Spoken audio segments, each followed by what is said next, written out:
Vijayawada west లో ఖచ్చితంగా గెలుస్తానంటున్న BJP అభ్యర్థి సుజనా చౌదరి అధిష్టానం నిర్ణయం మేరకే విజయవాడ వెస్ట్ లో పోటీ చేస్తానన్నారు.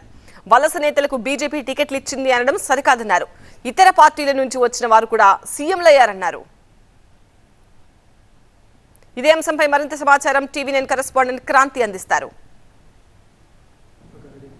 రాజకీయాలకు కొత్త కాదు, కానీ మొదటిసారి ఎన్నికల ప్రత్యక్ష బరిలో తన అదృష్టాన్ని పరీక్షించుకోబోతున్నారు. విజయవాడ వెస్ట్ నుంచి ఉమ్మడి అభ్యర్థిగా బీజేపీ తరపున సుజనా చౌదరి పోటీ చేయబోతున్నారు. ప్రస్తుతం మనతో పాటు ఉన్నారు, మాట్లాడే ప్రయత్నం చేద్దాం. సార్ చెప్పండి, రాజకీయాల్లో కీలకమైన పదవుల్లో ఉన్నారు ఇప్పటి వరకు మీరు. సో ఇప్పుడు మొదటిసారిగా ప్రత్యక్ష ఎన్నికల్లో పోటీ చేయబోతున్నారు, ఎట్లా అనిపిస్తుంది? చాలా ఎక్సైటింగ్గా ఉందమ్మా. ప్రత్యక్ష ఎన్నికల్లో నాకు ఇంతకుముందు ఇప్పుడు అవకాశం రాలేదు, ఈసారి అవకాశం వచ్చింది. అది కూడా విజయవాడ వెస్ట్ నుంచి రేపు 4వ తేదీల నుంచి మొదలు పెడతా ఉన్నాం. అది 2.5 లక్షలు, సుమారుగా 2.5 లక్షల ఓటర్స్ ఉన్నారు. ఏరియా చూస్తే 2.5 to 3 కిలోమీటర్స్ రేడియస్లోనే ఉంది. కాబట్టి అన్నీ స్టడీ చేశాను నేను. ఇప్పుడు తర్వాత తిరిగి ఓటర్ మహాశైలందరినీ కలవదలుచుకున్నాను. ఇంకా వెస్ట్ సీటు పైన ముఖ్యంగా జనసేన నేత పోతిన మహేష్ తనకు సీటు కావాలని దాదాపు చాలా రోజుల పాటు ఫైట్ చేశారు. సీటు తనకు రాలేదు, అసంతృప్తితో ఉన్నారు. ఇన్ఫ్యాక్ట్ ఒక టైంలో ఇండిపెండెంట్గా పోటీ చేస్తానని చెప్పి కూడా ఆయన ప్రకటించారు. సో మీతో పాటు కలిసి వచ్చేటటువంటి పరిస్థితి ఉందా అక్కడ వాళ్ళు, జనసేన కానీ టీడీపీ నుంచి కానీ? అంటే 10 రోజుల క్రితం వరకు నాకు వెస్ట్ సీట్, 10 రోజులు కదా, వారం రోజుల క్రితం వరకు నాకు వెస్ట్ సీట్ అలాట్ చేస్తారో నాకే తెలియదు. డెఫినెట్గా పోతిన మహేష్ గారు ఆ సీటు గురించే ఊహించుకొని డెఫినెట్గా కష్టపడి ఉంటారు, చాలా కష్టపడి ఉంటారు.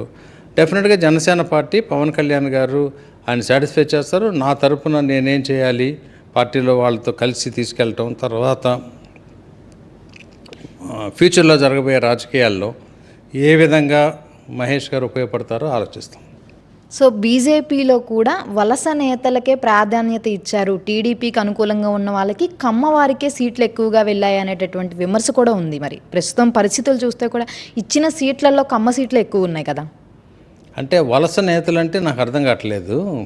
ఇప్పుడు నేను భారతీయ జనతా పార్టీలో జాయిన్ అయ్యి 5 years అయింది.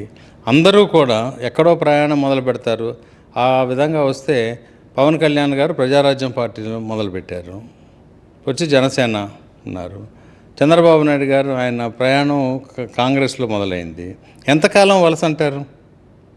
సిద్ధాంతపరంగా ఒకసారి ఇదయ్యి పర్సనల్గా ఏముండదు, మారినాక భారతీయ జనతా పార్టీలో చేరిన నాయకులందరూ కూడా భారతీయ జనతా పార్టీకి సంబంధించిన వాళ్ళే, లేకపోతే 30 సంవత్సరాల నుంచి 40 సంవత్సరాల నుంచి ఉన్నవాళ్ళే చేయాలి అని అంటే వాళ్ళ సిద్ధాంతాలు వేరుండొచ్చు, వాళ్ళు ఇది ఉండొచ్చు. ఈ రోజున వాళ్ళు కంటెస్ట్ చేసే ఇంట్రెస్ట్ ఉండకపోవచ్చు. కాబట్టి భారతీయ జనతా పార్టీ సిద్ధాంతం ప్రకారం కొన్ని రాష్ట్రాల్లో ముఖ్యమంత్రులు కూడా అయ్యారు వేరే పార్టీల నుంచి వచ్చి.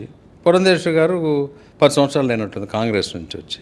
కాబట్టి అది పర్సెప్షన్ తప్పని నేను అంటాను.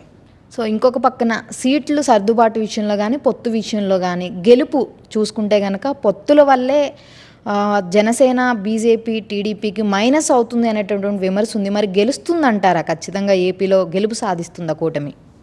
ఇప్పుడు జ్యోతిష్కం చెప్పలేం కదమ్మా, మనం జాతకం చెప్పలేం. కానీ డెఫినెట్గా కూటమి మాత్రం గెలుస్తుంది, గెలిచి తీరుతుంది.